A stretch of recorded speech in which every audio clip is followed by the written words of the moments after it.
Hi guys, welcome to our mastermind class on goal setting when it comes to running, your performance or your training goals or your race goals or just your running goals. We're going to cover it all today because goal setting for running can mean many different things. So first off, a little bit about me. I'm an exercise physiologist. My name's Dana. This is my gym, PR Performance Lab. I have spent over 20 years helping athletes improve their performance, whether it was from recovering from injury and returning back to sport, or for performance enhancement to reach a higher level. I have worked with everybody from age 8 to 80, and I am glad that you are here to learn more. I love helping athletes, and I am excited to be part of your journey. So first, what you should learn today, we are going to cover defining your goals, and then periodization training. Have you ever heard of that? Have any idea what that means? Goal setting 101, and then the ABC of goal setting. So, ready to consume it all, right? First off, I want you to think about some of the things that you have going on. Like, what are your big goals in defining your goals? Like, I work with people whose goal is to run their very first 5K. I work with people who have a goal of running 250 miles. So there's a big span of what running means to us today. So where are you, first in helping to define it, where are you in this perspective? Are you have the goal of, starting running in the first place versus a longer run? So that should be a probably pretty easy one to narrow down. Once you have that narrowed down, then, and if you need more help with that, it's going to be how much time do you want to commit to this? Being somebody who has ran for, I ran my first marathon in 2006. At that time, I was done with school and I was newly married. Since then, I have finished my master's degree and I have made 3 humans, and I have always worked full time. I have started a business and lots of different changes in life as to how much time commitment you are going to put into this. I also like doing other sports and stuff, so that takes into sometimes if I'm deciding I'm spending more time this year doing a different activity, then I'm going to have running as part of my life, but just at a different level. So how much time commitment do you want to spend on your running goals this year? So that can be anywhere from 30 minutes 3 times a week to 100-mile weeks. They're all, it's just how much time you want to devote to this, okay? So just to give you a kind of an idea, a 5K training plan usually is 9 to 12 weeks. A 10K is more 10 to 14 weeks. Half marathon, 12 to 16 weeks. Marathon can be 14 to 20 plus 24 weeks, depending on your goals that we're going to talk about more. So once you kind of have an idea of what distance you want to run, the time commitment that you have available in your wingspan, then we want to find a race. A lot of people start with this, which is totally fine. They know that there's a local race that they want to do, or their girlfriends want them to do it with them, or their spouse wants them to do it with it. So you start with that in mind, which is totally fine. In this whole presentation, we're going to do what I call zoom in, and then we're going to zoom out, and we're going to zoom in, and we're going to zoom out. So zooming in is deciding the exact race right now. So here, in finding a race, if you don't already have one picked out, things to consider is the location. Is it in your backyard and you want to run on somewhere where you can race, you can practice on the course all the time? It's totally fine. Do you want to make it an event? So you load up the friends and family or just your race girlfriends and you go make a weekend out of it in somewhere else. Or other things to think of as a time of year, like what temperature, what environment do you want to run in? There's a lot of races that are advertised that they are in super, super cold areas or super, super hot areas, and that gives you get different perks of each of those. So think about like that, like what kind of environment you want to run in. There's also ones that are super scenic with a lot of nature, and then there's the ones that are like super city with all the city people cheering you on the entire time. So depending on your fill, you can find a race that will help you. And also the time of year to train. So in my life right now, I also do mountain bike coaching, and my kids are now older and they have a lot of sports and stuff like that. So St. George Marathon in the fall just doesn't work for me. I did it every year when I was making babies, in between my kids around the St. George, in between each of my children. But now that they're older, the summer and the fall, I'm committed and totally busy coaching them in different areas. So St. George Marathon is not in my books for right now, because they would take the summer to do that, and in the summer I'm doing other things, right? So look at your whole life and knowing that it's going to take weeks before then. So not just be like, oh yeah, this weekend is awesome, let's go for it. You got to plan back out how far out you're going to be committing to this, okay? So that's why I have some examples of upcoming races at 5Ks and 10 and halves that are kind of local, and when you would start training for them, okay? I'm also involved a lot with Southern Utah half that's coming up. So they would start their training plan this month, and then the race would be at the end of April.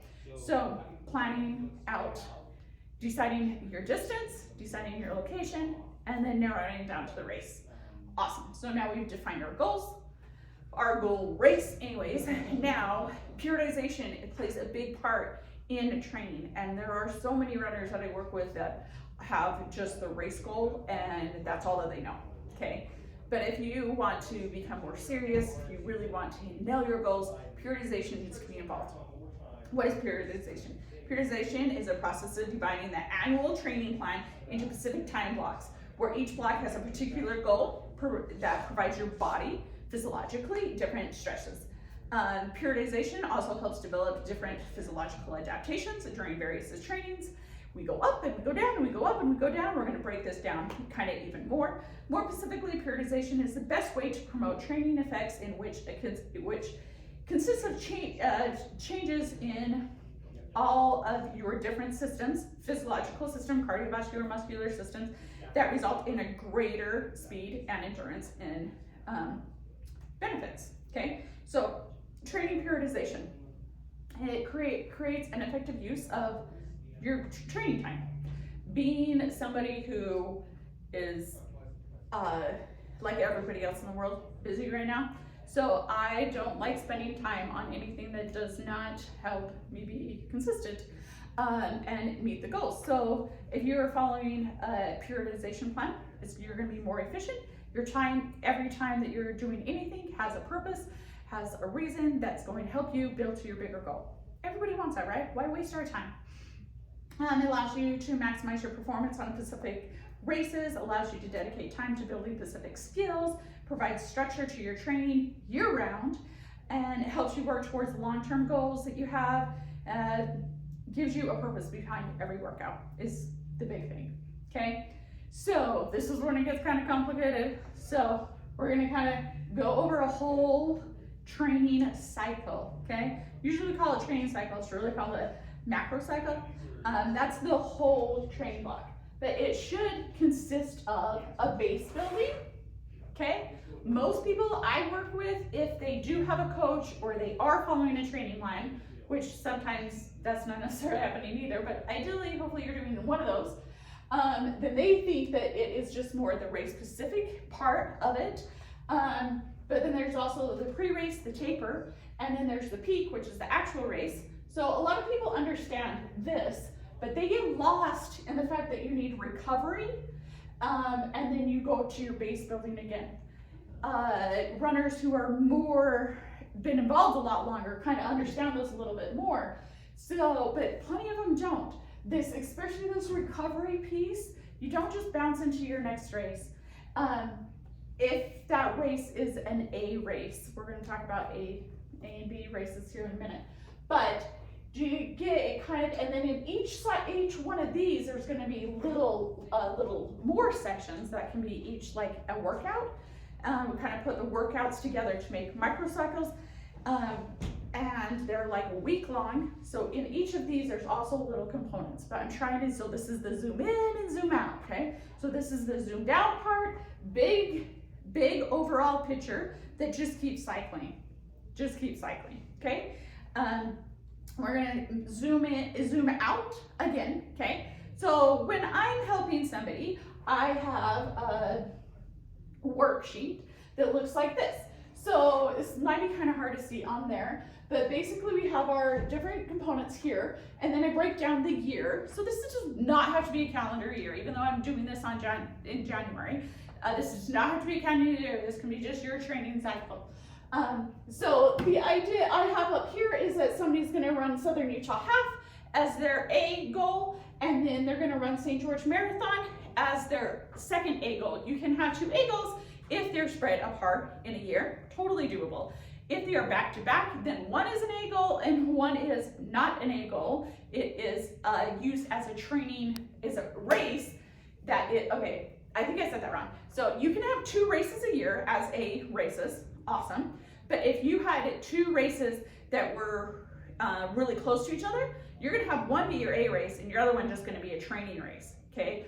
Don't focus, that one you would not taper, you would not do all of these things, you would not recover, it would just be one of your training runs that happened to give you a medal, right? And happened to be a race with a lot of friends or whatever.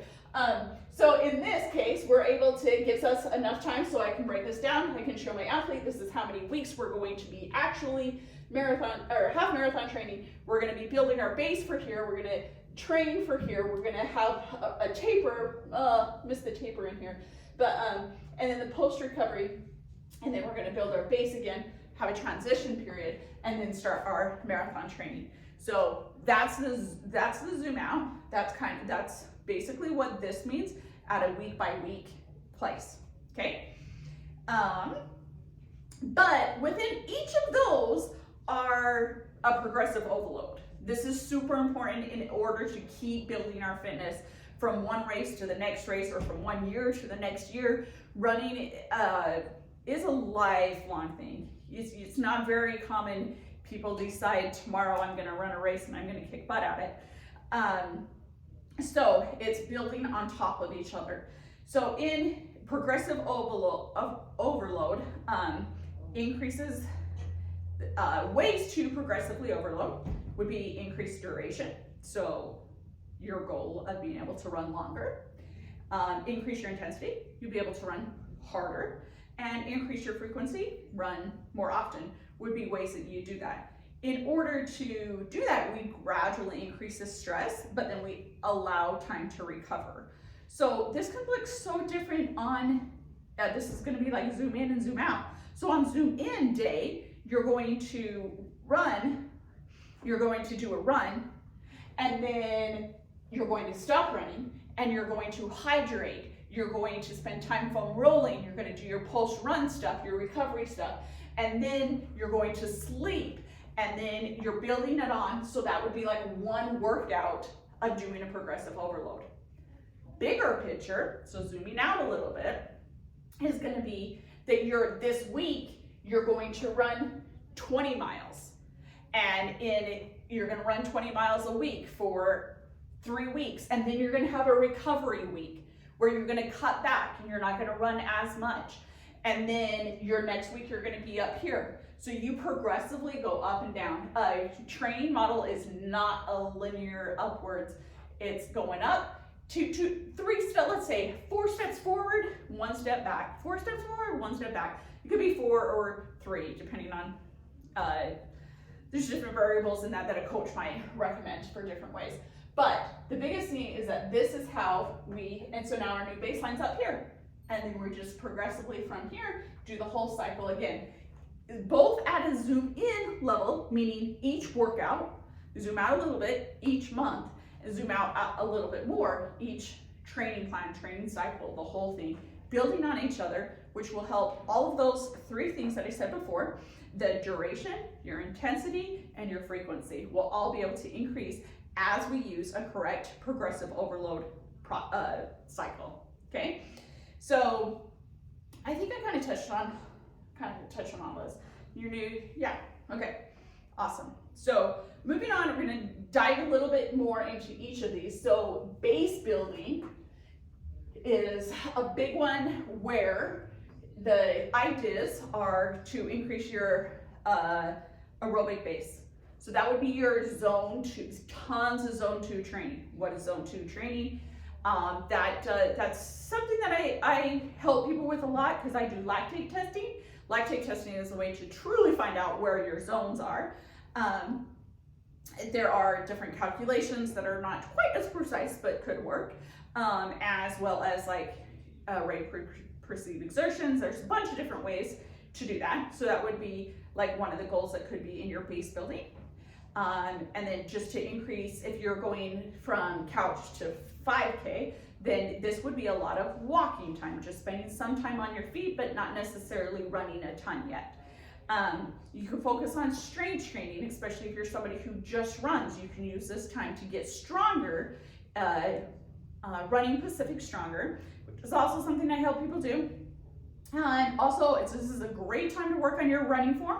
I do running assessments where I teach people how to run more efficiently as well as injury-free. So this would be a great time to do that, where you're just building up your aerobic base and all of that. You're spending a lot of time working on the strength and all of that goes into that.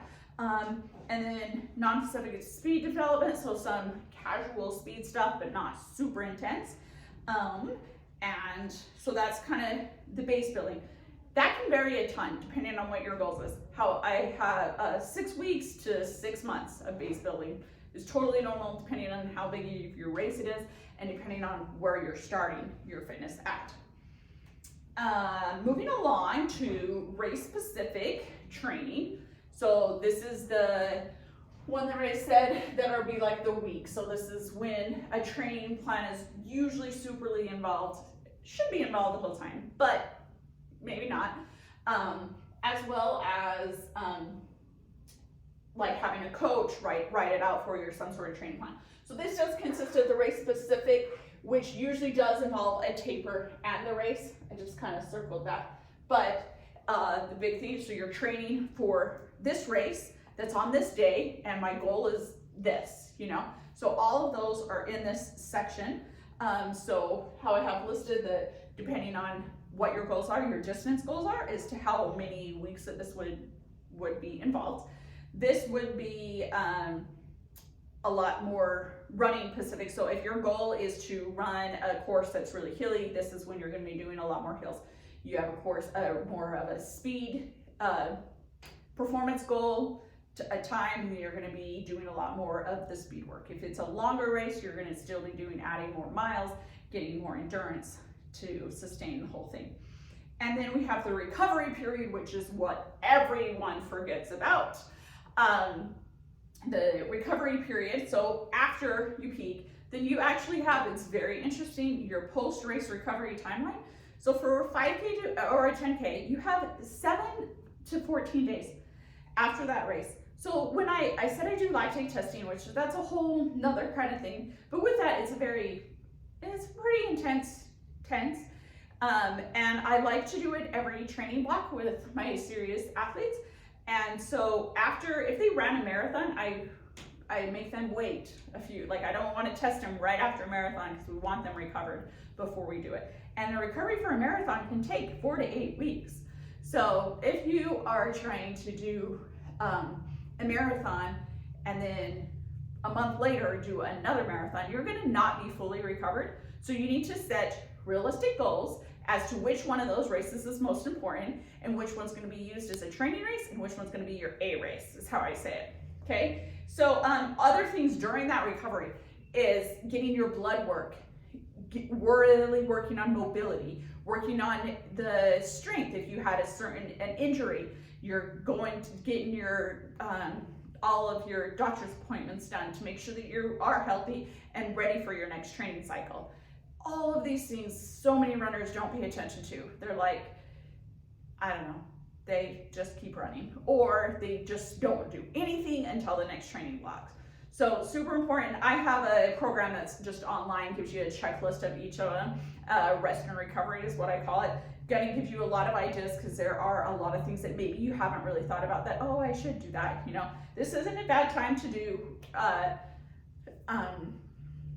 gait analysis, working on the form as well, kind of stuff. But there is, like, this is a research done, and it's old, but it's still a goodie. Group of athletes who did not include a decent transition period following their season improved less than 3% of their performance level from the start of the season and failed to improve at all on their best performance from the previous season. This is despite any consistent training during this season at quality and quantity of their improved peers. So the recovery, important, a recovery transition period is super important. Hopefully you know that time. Okay, we're gonna move on. So hopefully you got the transition and all of the progressive overload, okay? So now, how we're zooming in and zooming out, right? Goal setting 101, okay? We're zooming back out a little bit. Developing and educating guests for race day fitness based on previous data points. So, and there's no guarantee on race day of what's gonna happen. You have no idea what's gonna happen.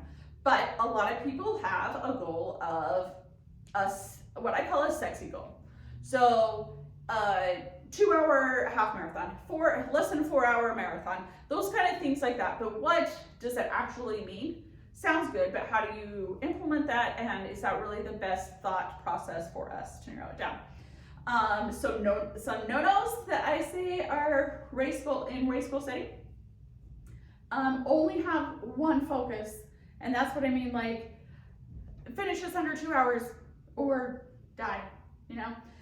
Setting goals that are hyper aggressive without, like, you want to run a half marathon under 2 hours, but your 10K pace was 1 hour and 30 minutes. Like, that's probably going to be a little too aggressive. Goal or bust mentality that is just giving up halfway through. I do spend a decent amount of my career working with kids as well, and some of them are like all in it or out, right? So we don't want to be like that. We want to be all in it until the finish line. Regardless of racing, running, there are so many elements, so many things that can happen. One of my guys running the marathon recently, he twisted his ankle, kind of fell off the road a little bit, and you never know what's going to happen, okay? So he still did amazing. He didn't place as high as he thought he was going to, but he didn't like give up or whatever. So no adjusting goals to conditioning course. That's a no-no. Don't do those. Those are all no-nos. Like it could be a trail run, and that day it is snowy and you did not prepare for snow. You haven't run in snow ever, and that's where you're at, right? So I say that those are the no-nos to goal setting. But I do recommend pace goals over finishing goals. What the heck do I mean? So your finishing goal is the 2-hour half marathon, and the pace goal would be more like my goal is to run, if you're doing a 2-hour marathon, it is 9:05 minute mile pace for 2 hours. That does not sound nearly as sexy, I get it, but while you're running and you're looking at your watch and you're seeing where you are, it does help you a lot more to be like, okay, my goal was 9:05 and that was 9 flat, I'm doing great, blah, blah, blah. Versus my goal was 2 hours and I am at 1 hour and 10 minutes. Like, what the freak does that even mean? We always talk about runner's math, and that does not help you. Like, now you're running and you're like trying to do the runner's math and it's just blah, blah, blah. But it did sound sexier when you set the goal up. But what does that help you like right now when you're actually running is what I want to help you with, okay? So having that in mind is better, is the pacing goal. Okay. And I wanted to be realistic on what your current fitness is and how you trained to get to the start line. So that's when we have equivalent calculators, are super awesome. There's 3 different ones that I like the most, and if you shoot me an email, I will send you all of the links. Oh man, that did not work. Oh, my link did not work. Okay, let me pull it up real quick. Here we go. So this works, but good to know that my link did not work.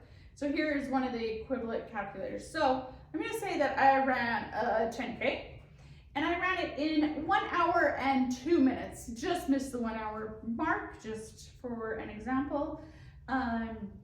So that gives me my pace, tells me my pace. And then if I scroll down to the bottom, then now I'm training for a half, and it tells me that my pace should, if everything stayed consistent, I would run a 2 hour and 16 minute half marathon, okay? So how do am I okay with that? Or am I going to use those numbers to try to see how much I can improve with my training plan? Because I'm not running the half tomorrow. I'm going to start a block of 16 weeks training for this next half. But I'm going to kind of use these numbers as giving me ideas. And I said I have 3 different links because I kind of like programming it in there. They're all a little bit different. There's a whole backside to every single one of them, and the research that was involved in all of them. So I kind of like seeing where they all are. They each kind of give different perspectives. Like on this one, it gives you some pace ideas to help you with your training, but they're not always super on. Like it has a lactate threshold, which may be true, but that's when like getting the exact like how your lactate is a good idea to help you with your paces. But if you were to spend time training in your sub-threshold for a training block, and then you started your more specific training, then you're definitely able to improve some on this. So the equivalent calculators are awesome to give you an idea of what like you might realistic be able to run versus oh gosh, what am I doing? I went the wrong way. Versus just throwing a dart at the wall and saying like that sounds sexy. That's the pace I want. Like we want to know where your fitness is. So that's where your fitness is today. Those race equivalent calculators only work, also do not, like they work if you ran a 5K and you were wondering what your 10K pace would be. And if you were but if you ran a 5K and you were wondering what your marathon pace would be, I think it's too big of a jump for those to actually do any good. So I want to do that. And I also want to do 1 mile to figure out what your 5K pace is. 1 mile is just way too freaking short for endurance athletes, and there's way too much physiological changes that happen to get us to run a longer distance that don't happen in a mile. So that's my grain of thought on those things, okay? But the next question is always like, how much can I improve? Okay, it says that I can do this, and I think I can do this, and da da da da da. But realistically, how much faster can I get? It depends. But if you are not a brand new runner, the chances are it's going to be 1 to 4%. Okay. If you are a brand new runner and you ran a half for your very first time, it is possible, and you didn't train very well. I just helped this last week a kid who was early 20s, and he ran a marathon last year, 2 years ago or something like that. He did it pretty good. He thought he was going to do it in 5:30. He did it in 3:30. He only ran long runs, and he did other activities during the week, but he did not run very much. So he came to me asking me, how fast do you think I could do this? And I'm like, well, if you did a 3:30, not really training, just using your age and your fitness that way, then yeah, we could definitely get you a lot faster. So he could probably increase by 10% because he is a new runner and didn't really train very much from that other lawn, right?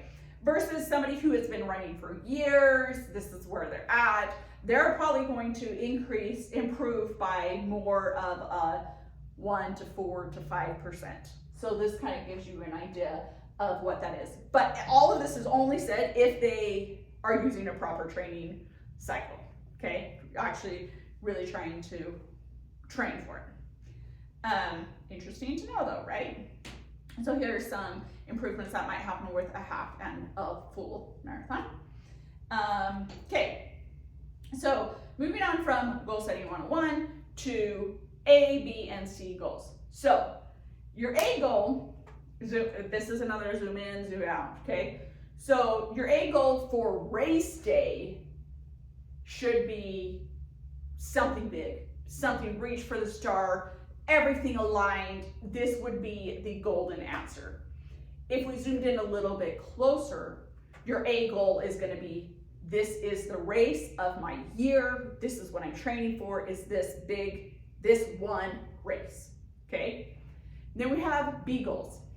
B goals are more realistic, they're all realistic if you want them to be, but more within reach, like the stars don't have to superly align. You could, have something off. You could start your period that day or something in it and still be like pretty good, really happy with your results.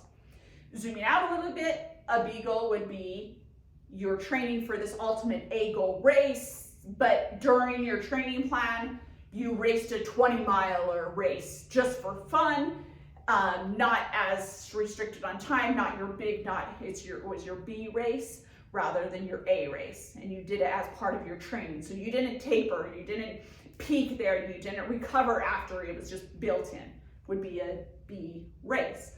But a B goal for your main race is awesome goal, okay? And then C goal would be when you leave knowing you did the best you could. There are so many things that can go wrong on race day, and if they all go wrong, you should still leave being happy and proud of yourself. So let's say that you did twist your ankle at the start. One of the marathons I had when I was walking into the expo, okay, trained for 6-8 months, walking into the expo the night before, my kids were with me, of course, and I'm walking down the sidewalk, and they, in a different city, was not my home city, they had things in the sidewalk, like little holes where they had trees growing out of, right? Well, I looked back at one of my kids, and there wasn't a tree in this hole, so I didn't know it was there, and I fell in this hole and hit my knee on the metal thing that goes around it, and I was so mad. So the next day, on race day, like, your realistically A goal is kind of out the window. Now to B or C, depending on how quick I get ice on this and all of the things that are going to happen over the night. So there's a lot of things that can happen with that, but you still want to be happy. One of the C goals can be, I love, and I think a lot of people love, getting high fives from little kids, right? That motivates you, that gives you energy, all of those stuff. So I have a kid running group. I try to get my kids out to give high fives to the Ironmans and stuff like that, because I know that energizes you so much. So that can be it, is get 5 high fives from a little kid can start being your A goal. Seeing your family along the way, or it can be your C goal. There's so many other more goals than just finishing time, getting to the finish line at this time, that I want you to start considering, like, why it is that you run. And yes, there's so many performance goals, but there are so many other goals that I think all of us benefit from, and we all do, or else there wouldn't be that many people running, because there are only so many people that win, and we know that there's a lot more people that are running than that are just winning. So sometimes you need to step back and see what those are as well. So with that, other things that I do to help runners, I don't know why my pictures are not all working. I do running assessments, I do lactate testing, I do sweat testing to help with your hydration. If you keep those on point, that could be another goal, is just to nail your hydration, nail your nutrition for these freaking long runs especially. I have a beginning running program, I'm helping with the Southern Utah half training plans. I do coaching, I teach people how to do warm-ups, how it says on there. I do strength training, I do mobility, all sorts of different stuff that you might need help with.